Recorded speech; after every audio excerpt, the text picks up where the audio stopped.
Alright, today we're going to talk about my favorite new characters that I have met in 2021. I'm not using people that I've met in other series in 2020, so if I read sequels, they don't get to be on the list. These are new people that I just met. And I also have like a video where I talk about character work and what I love about character work, what makes someone a favorite character or a very compelling character to me.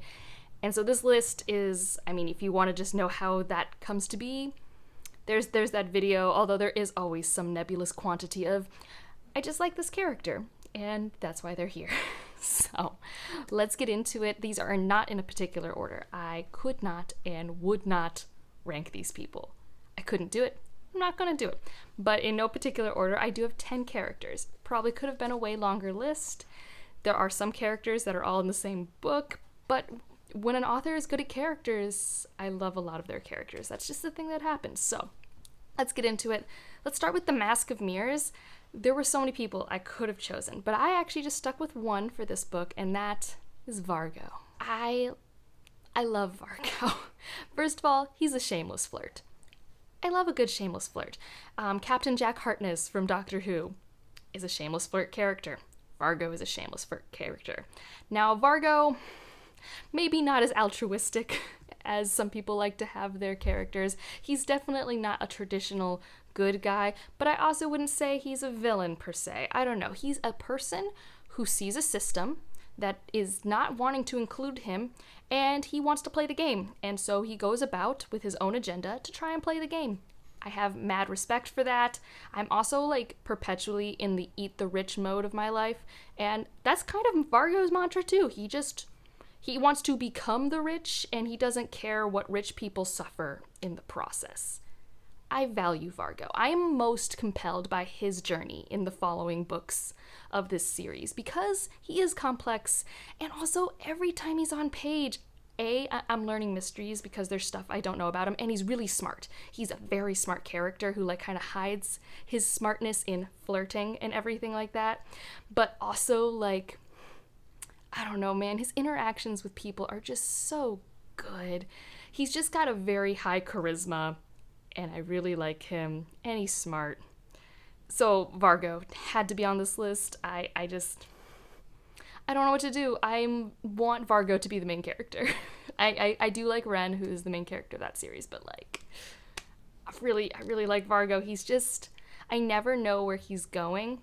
It's kind of like Captain Jack Sparrow vibes a little bit, except I do actually think that in a perfect world, if Vargo could do the right thing and the thing that's right for himself at the same time, he would do it hands down. He really doesn't have malicious intent. But he also doesn't think about how his actions might affect others, and I don't mind that. I find him to be a really cool character, one of the favorites that I've met this year. Next up, we gotta talk about the Live Ship Trader series, and there's a couple characters, because Robin Hobb's just so good at characters, guys, and I tried to pick just one. I tried. And I have some unpopular opinions, I think. So the first one I think is quite a popular opinion, that's Althea. Althea's phenomenal. Althea has a lot of good character growth, which is one of the reasons why I love her. She's also she's an independent woman who doesn't mind leaning on friends and family, and she's trying to make it in a world that really isn't structured for a person with her goals in it. I like following someone where that's the situation. And so she is the daughter of a big trader. She thinks she's going to inherit this ship. Things go awry because it's a Robin Hobb story. And then she has to go on this journey to prove to her family and also to herself that she deserves the dream that she has for herself. That is, in a nutshell, Althea's journey. And I love following that. I think she's really good at self-reflection and trying to figure things out. I really love watching her maneuver the lines between being on a ship and the whole process and system that works there, but then also being on land with the trader's family, the complexities in her own family. She doesn't always make decisions that I would make, but all of her decisions make sense to her, and I'm really interested to see what's about to happen in the last book. I've only read the first two, and so I really like Althea. Now, my unpopular opinions begin now. I really like Malta. And I have, and this isn't because I'm in the second book or I'm about to start the third book, I have liked reading Malta perspective chapters since I met Malta, which is a very unpopular opinion. Most people dread and hate Malta chapters because she is a brat. She is a 12-year-old princess. She's not actually a princess, but the equivalent in this society, essentially, who thinks she deserves everything and that her daddy's just going to come in and save the day. She's insufferable. But, like, I have never read an insufferable character done so well. Like, I've definitely seen authors attempt to write a brat preteen to teenage girl who has sexual urges and needs, which is a relatable thing that happens when you're about to go through puberty, but books just forget that that could be a part of growing up, because, I don't know, it bothers me. But, like, she's insufferable, but she also is, as we follow this story, going to be 12 to 13 to 14, and things are happening in her family, and she is getting to acquire more data and process the data, and I have been loving watching Malta react to the new circumstances in her family. And I don't know, she has the most potential for growth, and I love watching a character change and develop. And I think this is kind of an aside just for live ship talks. There are similarities between Althea and Malta that people don't recognize. Like, they actually have very similar things. They don't want to be constricted by societal norms, but Althea we see as, like, a very likable character, and Malta we see as insufferable. And I think that's done intentionally, and I think it's really interesting. I really like Malta. Like, every time I have a Malta POV, I get really, really excited. So it's a weird opinion, but, like, honestly, I think about Malta more than Althea or Brashen or Winthrow or Vivacia or any of the other characters that are big names in this series. I really like Malta. And the other one is Kennet, which I know my friend Stephanie hates Kennet. I recognize Kennet is a pirate who is not a good guy. He is manipulative emotionally and physically. He is not a good person. But man, is he the most compelling dark gray moral character I have read in a long time. Because he is manipulative, he is out for himself, but the best way for him to get what he wants happens to be things that I would want him to do. Like, they are more morally good actions than what my good characters get to do, if that makes sense. It's fascinating. I really like reading from Kennet, especially because he is very complex. He definitely has repressed memories that I like to explore. He definitely has gotten to where he is through a past that is not completely explained, and that doesn't excuse his bad actions. But, like, when you first meet him, you can definitely tell that he is not just your standard morally gray or bad pirate figure, and I really like him. Like, I want to see what happens, because I don't know if he becomes, like, the straight-up, I'm mask-twirling villain of the story or what, but, like, he is compelling to me. He is one of the reasons the Mad Ship book specifically was so good for me. Now, moving on, I have to mention Grace from The Best of All Possible Worlds. This is the main character in this story. I mean, this is one of my favorite reads of 2021, so of course that was probably because I liked one of the characters, right? Like, it's the character relationships that sell this story for me. And Grace is the main character, it's the main point of view, it's first-person point of view. She's a scientist, she has a lot of issues balancing work-life balance that I really liked exploring in this kind of softer sci-fi. They were very relatable, which is why I think the first person worked for me, because Grace and I have some overlap in certain things.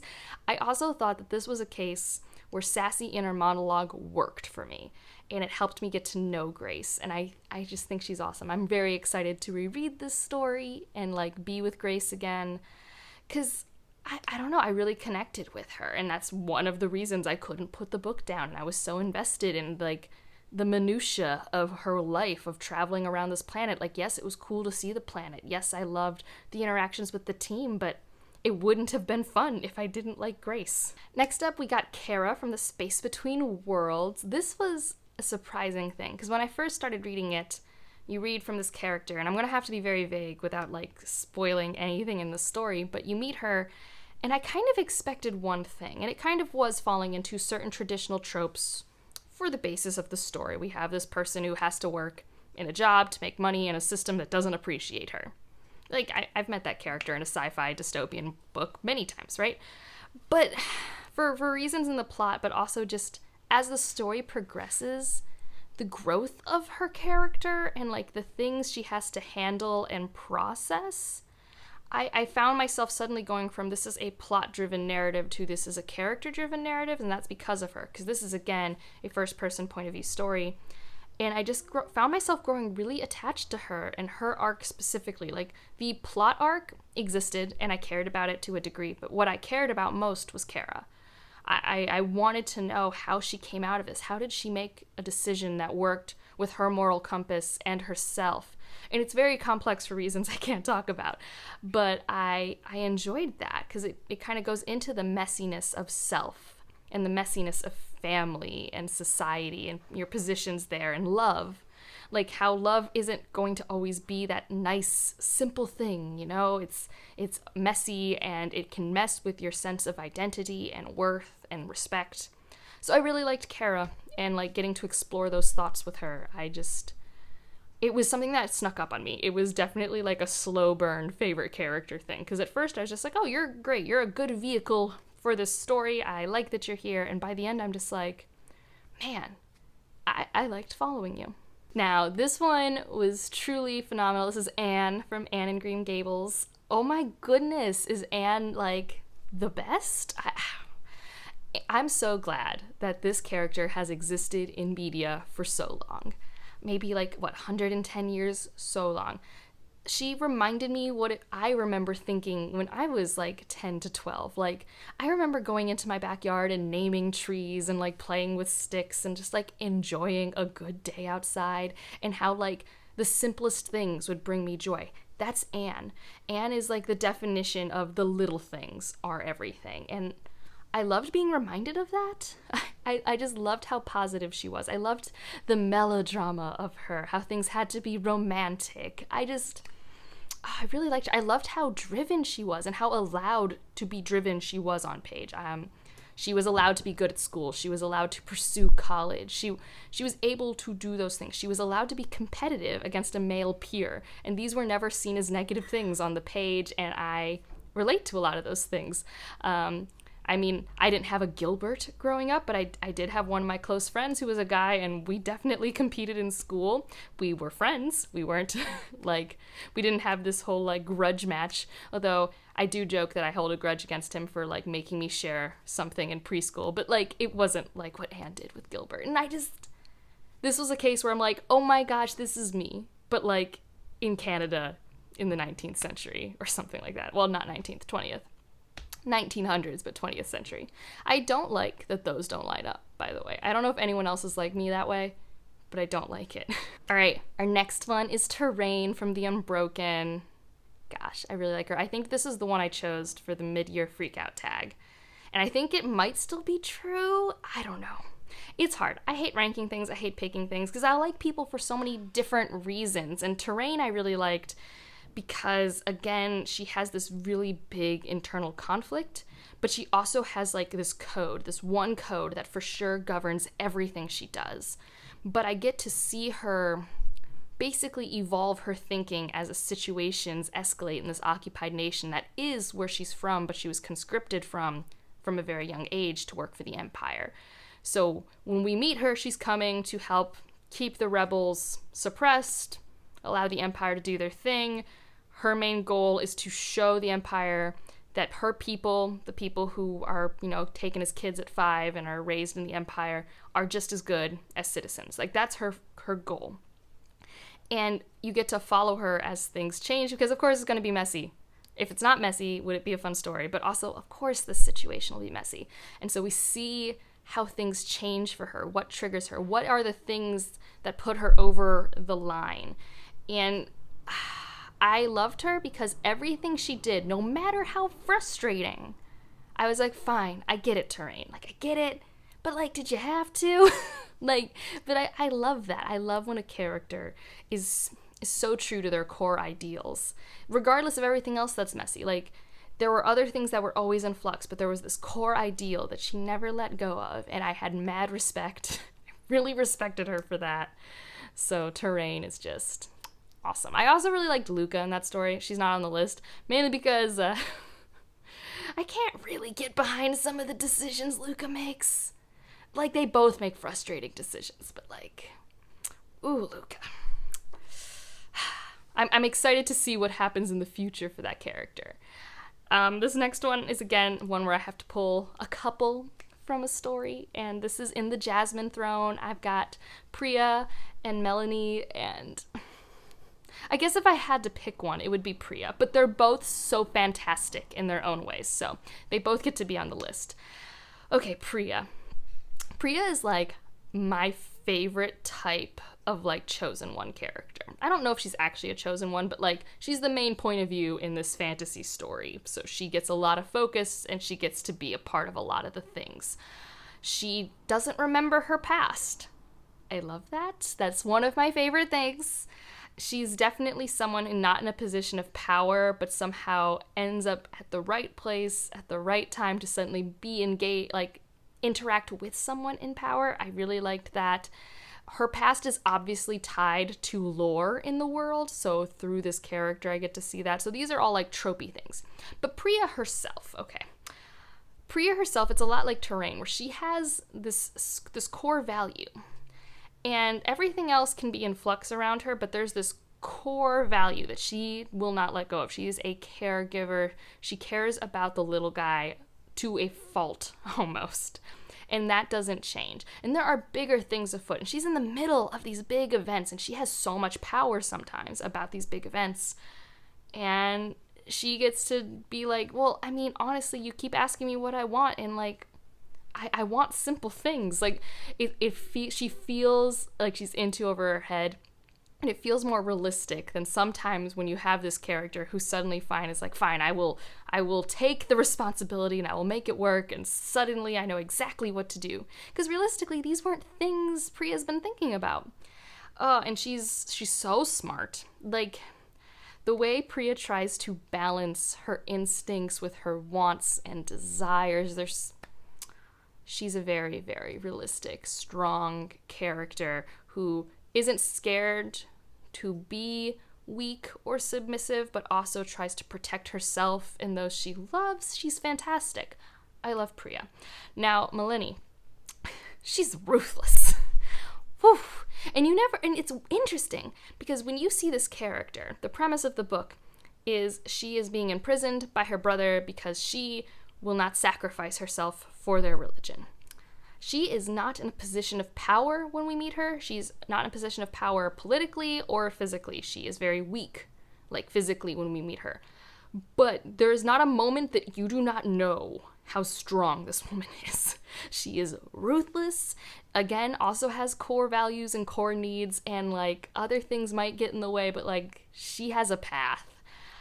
Oh, she's something. The more I read her, the more I liked her, and I value both of these characters so much. They are the reasons the Jasmine Throne works so well for me. I cannot wait to read future books in that series because specifically of those two characters. There are other cool things, but this is like, I want to see these people again and see them in situations and see how they respond because I'm very invested in the course of events. So yeah, those are, I think it was 10. Let's see, 1, 2, 3, 4, 5, 6, 7, 8. Yeah, I counted to 10. Those are the 10 characters I met this year that really enhanced my reading experience. Let me know some of your favorite characters down in the comments, or if you want longer discussions, come join me on my Discord. And if you would like to leave an emoji, I don't know what emoji to leave for characters. Let's leave a mask for the Mask of Mirrors, because that was the first one I talked about, and I know there's a mask emoji. I'm lazy today. But otherwise, just like if you liked it, subscribe if you want to, and I'll see you in the next one. Bye.